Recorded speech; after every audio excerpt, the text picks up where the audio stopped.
इसलिए मैं तमाम भाइयों को यह कहना चाहता हूं, हमारे हिंदू भाइयों को खास तौर पर, कि जो हमारे मेन मुद्दे हैं, रोटी, कपड़ा, मकान, स्वास्थ्य, शिक्षा, उसमें फेल्योर है ये सरकार, जीरो है, 0/0।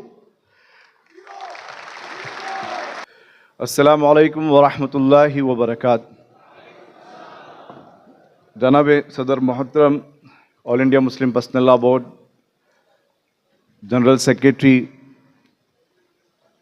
और दीगर मुस्लिम पर्सनल लॉ बोर्ड के जिम्मेदारान, साथ ही स्टेज पर तशरीफ़ फरमा मुअज़्ज़िज़ और मेरे सामने तशरीफ़ फरमा मेरे भाइयों, बुज़ुर्गों, ख़ास तौर पर मेरी माँ बहनों, दोस्तों, आज जो तहफ़्फ़ुज़ औक़ाफ़ हमारी जो कॉन्फ्रेंस है, ये तहफ़्फ़ुज़ औक़ाफ़ कॉन्फ्रेंस की जो डिटेल्स है, काफ़ी वक्फ़ अमेंडमेंट एक्ट को लेकर हज़रत जनाब जनरल सेक्रेटरी दामद बरकातहुम ने काफ़ी जोश और हौशमंदी के साथ हमारे सामने क्या करना है एक रोड मैप भी ब्रीफ में दिया है। साथ ही साथ मैं, क्योंकि अदीब साहब ने एक बात कही, वहीं से मैं शुरू करता हूं कि जेल भरो आंदोलन को हम सीरियस लेना है और वो जेल भरो आंदोलन की शुरुआत करके हम लोग आपके सामने हैं, ख़ास तौर पर एसडीपीआई,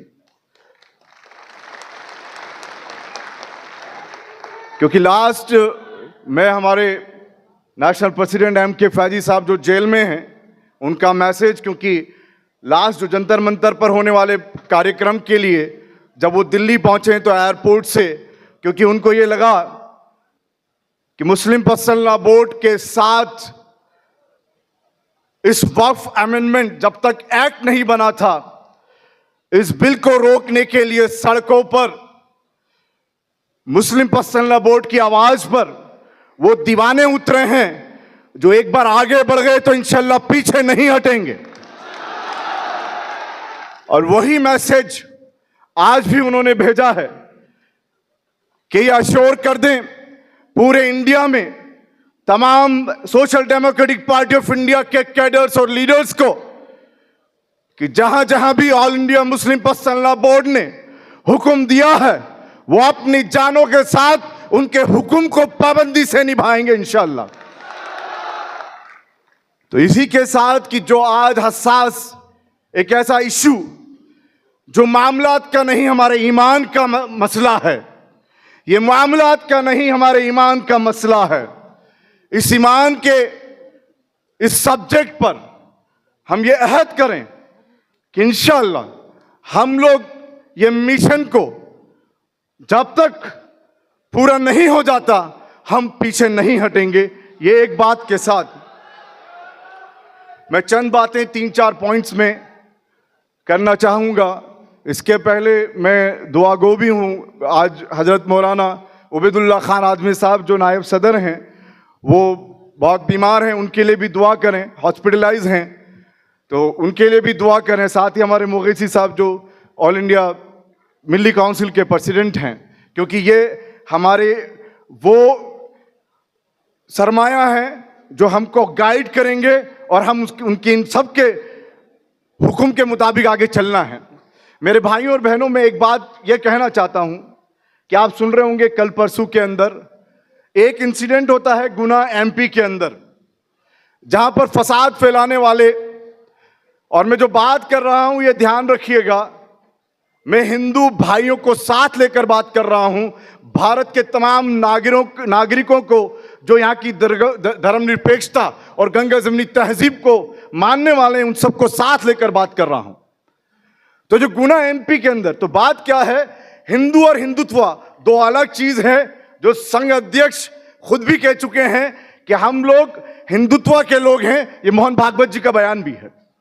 तो जो हिंदुत्व फसाद फैलाता है या जिस तरीके से उनके प्रोपेगेंडे होते हैं, उसी का एक मैं एग्जाम्पल देकर गुना एमपी के अंदर फसाद किया और वहां के एसपी साहब जिन्होंने अपनी नौकरी को, जिन्होंने उस हक को, जो देशभक्त होता है, जो देश प्रेमी होता है, उस हक को अदा किया और ये उजागर किया कि ये फसाद फैलाने वाले बीजेपी के फला फला जिम्मेदार थे। फिर क्या किया? मैं इंटॉलरेंस पे आना चाहता हूं। यहां जो असहिष्णुता, आपको मालूम है मोदी 1 मोदी 2 के अंदर विश्व को यह दिखाया जा रहा था कि यहां कोई असहिष्णुता नहीं है, इंटॉलरेंस नहीं है। वो एसपी साहब का इस्तीफा कर दिया। ये पुलिस स्टेट बना हुआ जो उत्तर प्रदेश है, मेरठ का अभी का इंसिडेंट, जो अलग प्रोपेगेंडा दिखाया गया मुर्शिदाबाद का, वेस्ट बंगाल के अंदर, जबकि वहां की सीएम ममता बनर्जी पहले ही कह चुकी थी कि यहां पर ये वक्फ अमेंडमेंट एक्ट को वो लागू ही नहीं करेंगी, वो पूरी तरह मुसलमानों के साथ है। तो मुसलमान वहां तो फसाद फैला ही नहीं सकता। वो एहतिजाज कर रहा है। मुस्लिम पर्सनल लॉ बोर्ड क्या कर रही है? वो एहतिजाज के जरिए से लोगों को जागरूक कर रही है, अवेयर कर रही है, अवेकिंग कर रही है कि उठो, अपने हक और हुकूक को जानो।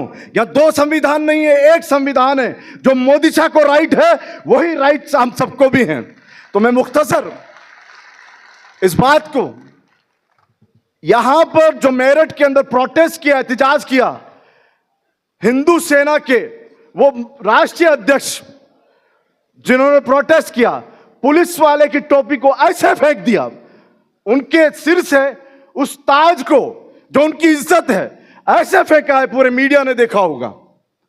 यह है आज पुलिस की हालत उत्तर प्रदेश में। और साथ ही साथ ये तमाम चीजें पूरे इंडिया में दिखाने की कोशिश कर रहे हैं। लेकिन मैं ये कहना चाहता हूं कि ये मुद्दा मुसलमानों का नहीं है। मैं सिर्फ आप मुसलमान भाई बहनों से नहीं बल्कि पूरे भारत को एड्रेस करके ये बात कहना चाहता हूं कि क्या आपको मालूम है जो जल जीवन मिशन बनाया गया, जिसके बारे में यह कहा गया कि 80% जो हमारे लोग गांवों में रहते हैं उन तक पानी पहुंचेगा, 40% कटौती कर दी गई है उस जो उन्होंने अलर्ट किया था उससे 40% कटौती कर दी।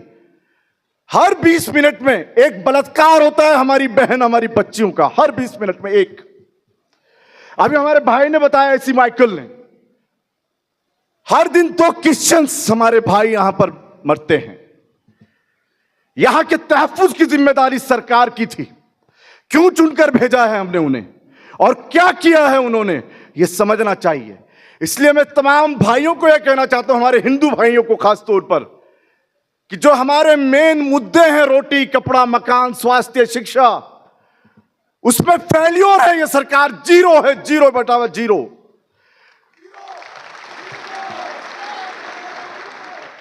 उन गुनाहों को छुपाने के लिए ये मुस्लिम हिंदू 370 ट्रिपल तलाक, मदरसा और फिर वक्फ और फिर आगे यूसीसी की तैयारी कर रही है। इससे किसी भी हिंदू भाई को फायदा होने वाला नहीं है, ये मैं साफ कह देना चाहता हूं। जब बेरोजगारी बढ़ रही है तो मुसलमान माइनॉरिटी है, वो बेरोजगारी में कम होगा, हमारे हिंदू भाइयों की बेरोजगारी ज्यादा होगी। जब भूखमरी हो रही है इस वक्त में, तो जो भूखमरी है हमारे हिंदू भाइयों की है। जब किसानों की समस्या आ रही है तो मेजॉरिटी के हमारे हिंदू भाइयों के किसानों को वो समस्या है। ये हर एक तरह से समझना है कि ये लोग यहां पर किसी हिंदू के सगे नहीं है, या किसी मुस्लिम के सगे नहीं है, या किसी सिख के सगे नहीं है, किसी ईसाई के सगे नहीं है, बल्कि ये लोग देश के गद्दार लोग हैं। ये लोग वो हैं जो नाथूराम गोडसे के मंदिर को बनने देते हैं। ये वो लोग हैं जो सावरकर के अनुयायी हैं, जिन्होंने लिख लिख कर चिट्ठियों में समझौते किए हैं।